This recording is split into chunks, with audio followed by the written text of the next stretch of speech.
Mom, are we all going to die out here? Toma's voice trembled as he looked up at Mina, his small body shaking in the fierce Wyoming snowstorm. She clutched Lila tight, her 6-year-old daughter's bare feet sinking into the snow, too weak to cry. The wind howled around them, cutting through their thin clothes on the vast white plain in 1870. Mina's red, tired eyes scanned the endless horizon, searching for something, anything, but found only swirling snow. They were lost, starving, cast out by their own village with no food or shelter. Every step felt heavier, the cold biting deeper, and a shadow flickered faintly in the distance, barely visible through the storm. Who or what could save them before it's too late? The year is 1870, and winter grips Wyoming with an icy fist. Mina, a 30-year-old widow, trudges through the snow with her 2 kids. She used to be strong, a settler who could face anything, but now she's worn out, her hope fading fast. Her son Toma, just 10 years old, walks beside her. He's smart, always asking questions, trying to figure out the world even when it's crumbling around him. Then there's Lila, her 6-year-old daughter, small and frail, her body weak from hunger, but her bright eyes still shine with a flicker of hope. They're alone on this endless plain, cast out by their village. The townsfolk turned on Mina after her husband died in a terrible plague. They called her cursed, a bringer of bad luck, and drove her away with nothing but the clothes on their backs. Now snow stings their faces, wind howls in their ears, and hunger gnaws at their bellies. They've got no home, no food, nowhere to go. Mina looks at Toma and says, "Your father told me we'd be safe here, but he's gone now, and they turned on us." Her voice is heavy, like the weight of the world sits on her shoulders. Toma doesn't answer right away. He bends down, brushing snow off something stuck in the ground. It's a broken arrow, its sharp tip glinting in the dim light. He whispers, "Mom, who left this? Are they watching us?" Mina doesn't reply. She just stares ahead, her eyes wide with fear, wondering what's out there in the storm. Somewhere in the distance, a man watches them. His name is Kael, a 35-year-old Cheyenne warrior. He's quiet, his face hard from years of battle, a long scar running down his left arm like a memory he can't shake. He stands still, wrapped in furs, his sharp eyes locked on this little family lost in the cold. They don't know it yet, but he's about to change everything. The snow keeps falling, heavier now, and Mina can't go on. She stumbles and drops to her knees, clutching Lila tight. The little girl shivers in her arms, her breath shallow, her small body cold as ice. Toma's eyes widen with panic. He grabs his mom's shoulder and cries, "Mom, don't leave us, please!" His voice cracks, lost in the howling wind. They're alone, helpless, and the storm feels like it's swallowing them whole. Then, out of the swirling fog, a tall figure steps forward. It's Kael, the Cheyenne warrior. He's wrapped in thick furs, his long scar catching the faint light as he moves closer. His sharp eyes study them, taking in every detail, but he doesn't say a word. Mina freezes, her heart pounding. Kael stops a few feet away, reaches into his coat, and pulls out a leather pouch. He sets it down in the snow, right in front of them, then steps back. Inside, there's warm, dried meat and a small flask of water, a lifeline in the cold. Mina pulls Toma close and whispers, "Stay back, Toma. We don't know him." Her voice shakes, full of fear. But Lila lifts her head, her weak voice barely audible. She looks at Kael and says, "You have eyes like Grandpa. Are you nice?" Kael's face softens for a moment. He nods, just once, then turns and walks away, his figure fading into the fog. They watch him go, confused, unsure what just happened. Toma scrambles forward and opens the pouch. His eyes light up. "Mom, the meat's still warm. Someone just hunted this." He holds it up, amazed, a tiny smile breaking through his fear. Mina stares after Kael, her mind racing.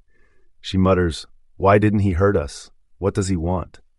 She spent so long running from people who turned on her, she can't believe someone would help for no reason. But Kael isn't like them. He's Cheyenne, and his people live by a different way. They believe helping others honors the earth. No words are needed, just deeds. He saw a family in trouble and gave what he could, simple as that. For Mina, Toma, and Lila, this pouch is more than food. It's a spark of hope, a sign they might not be alone after all. And though they don't know it yet, Kael's quiet act is just the beginning. The next morning, the storm quiets down, but the cold still bites.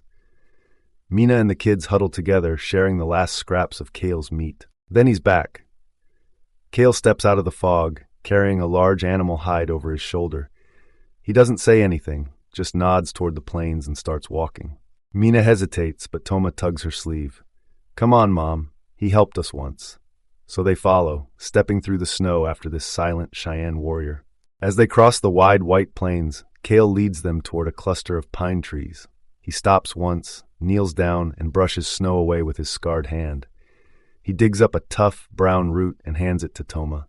The boy looks at it, curious. "How do you know so much?" he asks. Kael's voice is low, steady. "The earth speaks to me if you learn to listen." Toma nods like he's trying to hear it too. Mina watches from a few steps back, her heart torn. She's thankful for Kael, but doubt lingers. Can she really trust him? Lila doesn't wonder. She grabs Kael's hand, her small fingers wrapping around his, and smiles. "You're warm," she says, her voice soft but bright. They reach a small cave tucked among the pines, a shelter from the wind. Kael sets the hide down and gets to work. He stacks rocks and dry grass, striking a flint until a spark catches. Flames flicker to life, warming the dark space. He looks at Toma. "Fire is the earth's breath. Respect it." Toma copies him, piling grass carefully, his face serious. Mina sits nearby, holding Lila close. The heat feels good, but her mind drifts. She speaks, almost to herself. "I trusted people once, but they abandoned me when I needed them most." Kael meets her eyes across the fire. "The Cheyenne don't leave anyone behind unless they choose to go," he says. His words hang there, simple but heavy. Toma tilts his head, watching Kael. "Why don't you talk much? Are you mad at us?"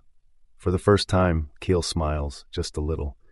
Words are like wind, only needed when they matter. "I'm not mad, I'm learning you." Toma grins back, and even Mina feels something shift. Kael's way is strange to her, quiet and steady, not like the loud, cruel world she knows. She starts to see he's different. Later, as the fire crackles, Kael speaks again.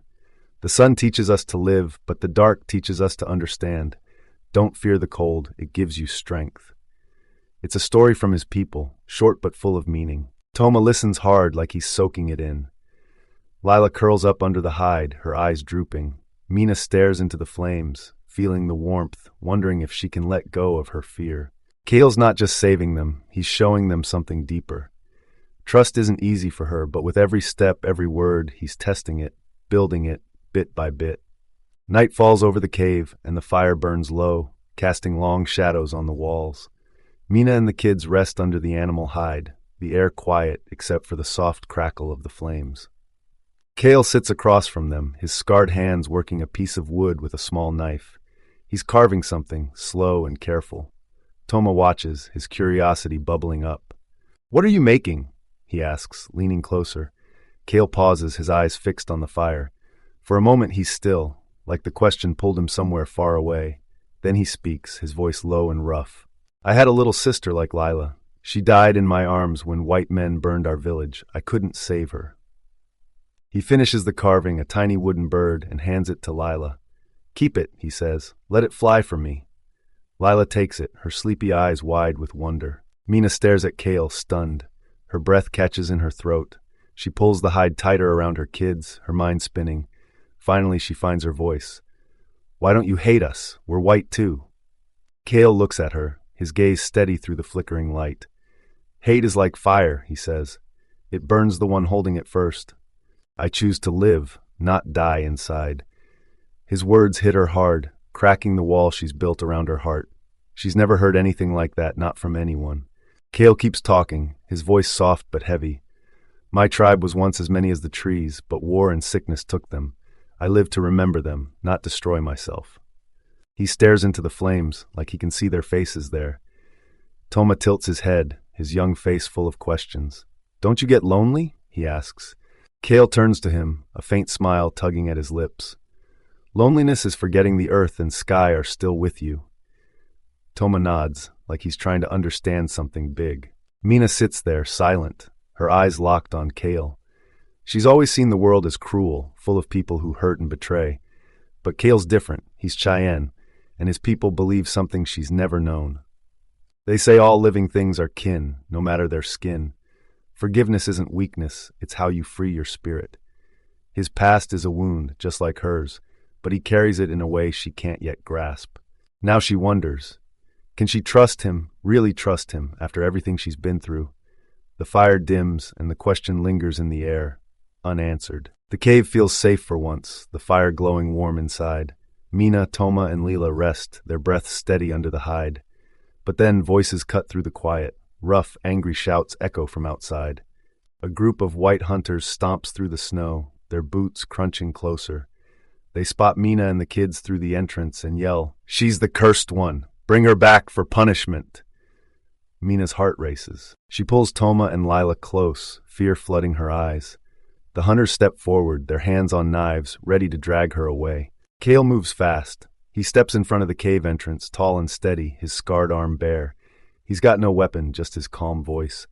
"They belong to the earth, not to you," he says, his words firm, unshaken. The hunters laugh, their breath puffing in the cold air. One redskin thinks he can stop us, one sneers. Kael doesn't flinch. He bends down, picks up a handful of stones and lays them in a circle at the entrance. He looks up, his eyes like steel. "Cross this and blood will spill. Choose." His voice is quiet, but it carries power. The hunters freeze. His steady gaze locks on them, unyielding. One mutters, "He's not bluffing," and steps back. The others follow, grumbling, then turn and vanish into the snow. Inside, the air feels heavy. Mina stares at Kael, her hands still trembling. She whispers, "Why didn't you fight them?" Kael turns to her, the firelight dancing on his face. "Fighting isn't about winning, it's about protecting," he says. "The Cheyenne live for the land, not for blood." His words sink in, slow and deep. Toma looks up at him, eyes wide. "I want to be strong like you," he says, his voice small but sure. Kael kneels, puts a hand on the boy's shoulder and points to his chest. "Strength isn't in your hands, it's here," he says. Toma nods like he's holding on to something new. Mina watches, her fear fading into something else. Kael's not just brave, he's wise in a way she's never seen. His people, the Cheyenne, know a truth she's starting to feel. Peace is a long road, but worth walking. Don't let anger guide you, it leads to darkness. He could have fought, could have hated, but he chose to stand and protect instead. For the first time, Mina sees trust and forgiveness not as weakness but as strength. The cave grows quiet again, the danger gone, and Kael's lesson lingers, lighting a new path in her heart. Here's the content for the ending, reflection, and open question section. 22 to 25, written to fit the 3-minute duration with a reasonable length, using an engaging tone and simple, easy-to-understand language. The open question is practical yet deep, encouraging viewers to reflect. The snow starts to thin as Kael leads Mina, Toma, and Lila across the plains one last time. He brings them to the edge of a lush valley, green and alive, a place untouched by the storm. The air feels lighter here, full of promise. Kael stops and pulls a small knife from his belt. He hands it to Toma, his voice steady. "Protect your family, but don't let it cut your heart. The earth will give you everything if you listen." Toma takes it, his young hands gripping it tight, like it's more than just a blade. Kael looks at them all once more, his scarred face calm, then turns and walks into the forest. He vanishes like the wind, leaving no trace behind. Mina watches him go, tears rolling down her cheeks. She whispers, "Thank you, Kael," her voice soft but full of feeling. She's not the same woman who stumbled through the snow, lost and afraid. Toma holds Layla's hand, his face set with quiet strength. "Mom, we'll be okay," he says. "I'll learn to hear the earth like him." Lila hugs the wooden bird close, her smile small but real. "He'll come back, right?" she asks, her bright eyes searching the trees. Mina doesn't answer, but for the first time she feels hope, not just to survive, but to live with purpose.